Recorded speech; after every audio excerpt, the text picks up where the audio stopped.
Now, I was going to ask you about your name, Love. How this came to your life? Because you have a few my last manager, names before. Jonathan Daniels, his punk name was Loveless.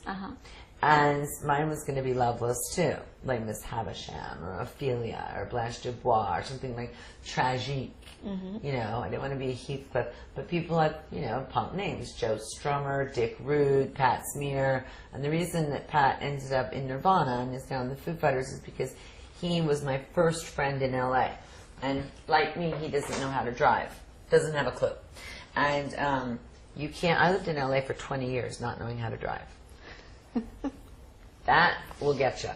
So Pat and me would take the bus everywhere, and he's really, really funny. And I remember I married this guy, not Kurt. I married this guy in Las Vegas, one of those weird Britney Spears marriages things, and got it annulled.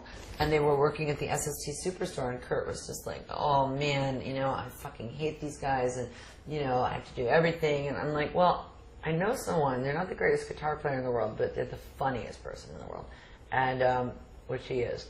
And I said, "I think he'd take a lot of, you know, because I didn't want his drug buddy in the band, and all Pat does is drink." So I said, "Why don't you call him? He's like the funniest guy, and you won't be so damn miserable," because Chris and Dave really didn't do much. And, you know, Chris had been in the band with Kurt for a long time, but that's because nobody else. Chris was kind of a freak, and Kurt was kind of a freak. And then to keep Dave happy was a whole other thing. He knew he needed a good drummer. Just like when I was in Faith No More, I saw them play with a good drummer, and I was like, I could make that band huge if they listened to me. But, you know, at the time also I couldn't play guitar, so I had no ability to really express. You know, there's all sorts of mythology about Faith No More and me, like, oh, she was a fascist. And no, they were really oppressive males, and they wanted me to do what they wanted me to do. And they had the best rhythm section in the world. In fact, my first drummer was Mike Borden from Faith No More, and plays with Ozzy now, and he's also played with Page and Plant, and he's considered top 10 greatest drummers of all time. And that was my first drummer. So I'm very spoiled with drums. And I know how Kurt felt. My first drummer, Caroline, sucked. You know, but I always hear about Kurt, before I met him, as this guy who would break. He had a crappy drummer. Nice guy, but crappy drummer.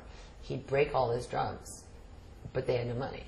So what were they going to do the next day? And it was like telephone wire, like because there were a lot more women playing music in America in the early 90s and late 80s. You know, kind of trying to take back the power from the hair people, which Jonathan, my manager, was in a total hair band. He doesn't have the tattoos because it was right before Motley Crue.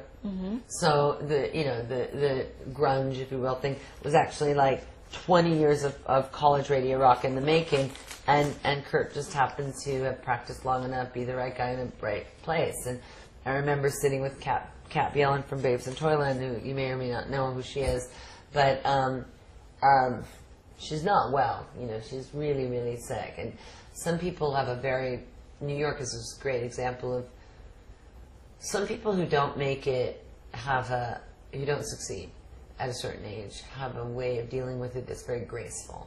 You know, they go on to do other things. They're very successful at it. No one says you can't be a photographer or a director or whatever. Being a rock star is really not all it's cracked up to be at all.